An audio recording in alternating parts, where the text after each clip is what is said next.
The following are based on true events, according to their authors. I live in Chattanooga, Tennessee. Every year, we have a music festival called Riverbend on the Tennessee River.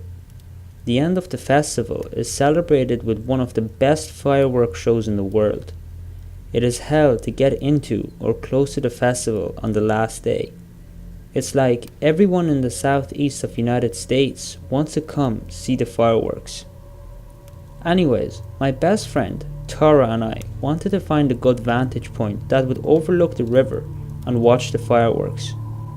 We drove up a ridge near the river and pulled off into a gravel parking lot where we found several other people with the same idea as us.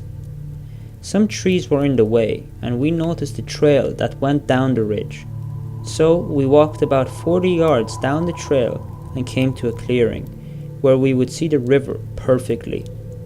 We were talking and waiting on the fireworks to start when all of a sudden we started to hear some rustling down the trail. I thought I saw a person's silhouette move between some trees on down the ridge. Tara had a small keychain flashlight and she took it out and shined it down the trail. We didn't see anything. We kept hearing rustling and kept seeing nothing. We finally started thinking it was a really noisy squirrel. The fireworks started and had been going on for about a minute when I heard a stick break right by me. We turned around and looked, but again we couldn't see anything. Tara turned on her light and there was a man standing literally 5 feet away from me. It was so dark that we couldn't see him at all until the light was on him. It was like a horror movie scene. We immediately started heading up trail, and the whole way up he was talking and following us, saying things like, "Where are you going? What's your name? What are two pretty girls like you doing here?" We ignored him and kept walking. Then he starts getting angry and saying, "Aren't you listening? You get back here, right now. You know nobody could hear your screams over the fireworks, right? I have a knife. You don't even know my name. Nobody will ever catch me if I hurt you." We started running, and we got to the top of the hill where two kids were playing, and I saw their dad standing further back. I told the kids their dad wanted them so they would get closer to dad and safe from the creepy guy. I then walked over to their dad and told them about the man that followed us off the trail and asked if he cared if we stood with him until the man was gone. He said of course and thanked us for sending his kids in his direction. The man stood at the beginning of the trail and watched us for a while, then finally went back into the woods. He had been watching us in the woods for at least 20 minutes before he approached us. He waited until the noise of the fireworks began before coming out. I was in college, female, and taking a course in outdoor survival. The course ended with a 3-day, 3-night wilderness solo. We were allowed to take a backpack, empty canteen, sleeping bag, knife, 6 matches, rope, a sheet of plastic, a change of clothes, extra socks, Halizone tablets, small cooking pot, and spoon. We were not allowed to bring food or water since part of our training was in identifying edibles and finding a water source. Once I was dropped off, I had to hike in to find a spot to set up camp. First, I had to place a flag on a tree near my drop-off point so that I could be located 3 days later for pickup. I was loving life, just me and nature. I had no fears, even as night began to fall. I enjoyed the sounds of the woods all around me and didn't mind not having a tent. I built a small fire and had a great feeling of peace. I slept well that night, but woke up thirsty. My search for a water source began. Happily, I found a muddy stream, let the water settle in my pot, placed the tablets in the water, and boiled it for a good measure. Yuck, what a crappy taste, but at least I was hydrated, right? All went well, and I had a great time. That is, until my last day. It was early afternoon on the last day, and time to break camp. I cleaned up my camp area and hiked out to my drop-off spot.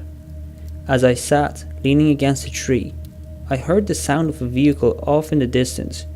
I figured that it had to be my pickup. As I waited, a vehicle that I have never seen before pulled up on the dirt pad in front of me. Immediately, I realized that I did not know the man who was driving. He gave me an odd look. My gut told me that he was bad news. He asked what I was doing there and if I was alone. I said that my friends were behind me breaking camp. He gave me a knowing look, got back in his vehicle, and rode off. I was terrified. I knew that I had to hide, and fast. I ran into the woods and hid. As I ran, I heard the car come back. I stayed as quiet as I could and remained hidden. I heard him get out of the car. I could hear him calling for me and walking through the brush looking for me. I was so afraid. Eventually, he gave up and I heard the car door slam, the engine start, and the car pull away. Going back to my drop-off point was not an option, so I began hiking through the woods, hoping I would find base camp. After walking for what felt like hours, I saw a forest ranger. I told him who I was and what had happened to me. He told me that I had done the right thing since a young woman had been raped the night before and the police and the forest service had been searching the area. Happily, he drove me to the base camp where I learned that another girl in my class had a creepy encounter with a man the night before. She scared him away by blowing a brass whistle until help arrived. If there's anything to be learned from this, it is being sure always trust your gut feelings and never camp alone. It was a normal Saturday. I had woken up super early and decided to just be lazy all day. Around 10 p.m. I decided to get into bed and watch some South Park. I had fallen asleep around midnight, I think. The actual encounter happened very fast. I had woken up at 4:43 a.m. with an overwhelming feeling of dread. It was dark, but it only took me a few seconds for my eyes to adjust to my surroundings. I looked at my clock, which is right next to the door, and I noticed a figure standing in the doorway, no more than 8 feet from me. He was staring at me with the sickest grin I have ever seen. This guy was huge, like a monster, ugly, and big as hell. I froze. I had no idea what was happening. I jumped out of bed after a few seconds and yelled, "Who's that? Get the hell out of here now."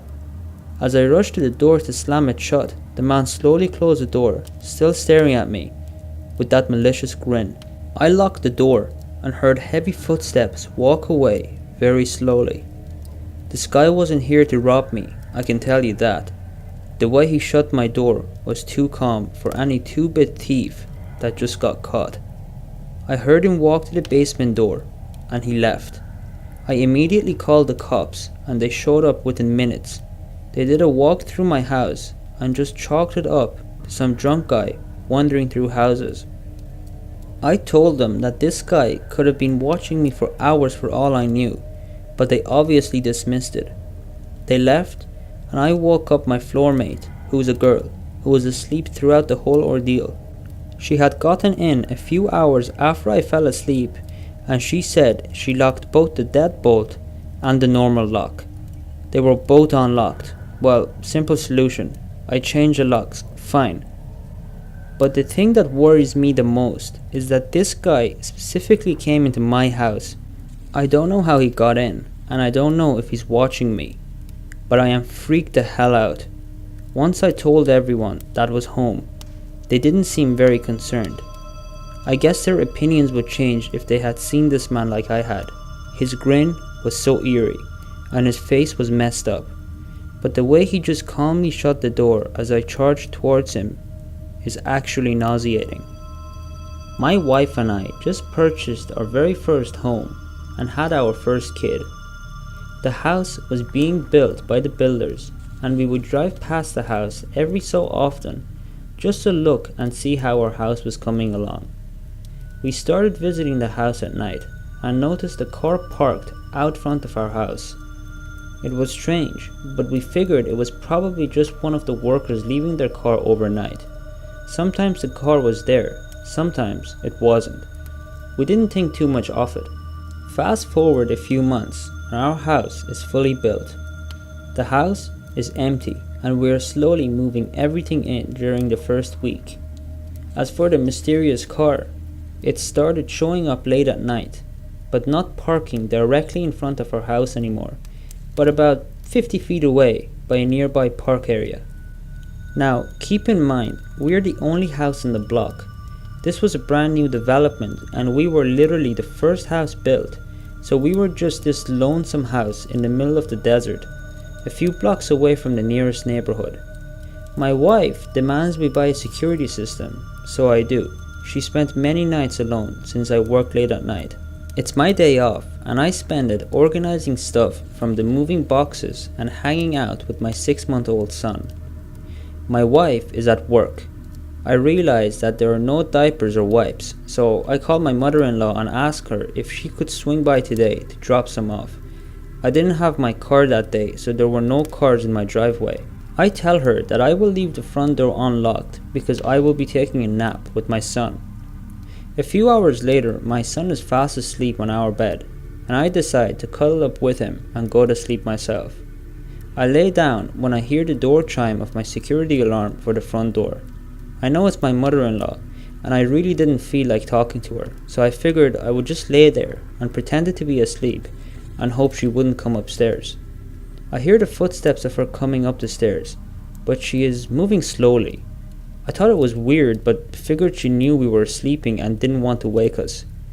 My back is facing the door to my bedroom, and I hear her open the door. I get into my pretend sleep mode and stay still. I hear a quick breath of air as if she was startled to see us sleeping. No other noise is made, and I assume she is just standing there. I think to myself, okay, go away now. But it takes a full minute or two before I hear her slowly tiptoeing out of my room downstairs, then leaving the house. As soon as I hear the door chime, I pop out of bed and walk downstairs to grab the diapers. But they aren't there. I think, what the hell? She showed up and didn't even leave the diapers? I run over to the front window and she's gone. During this whole event, my phone was off and charging, so I turn it on to see that I have a new voicemail. It's from my mother-in-law. She says, "Sorry honey, I'm not able to come over and bring those diapers. I got caught up in the other plans.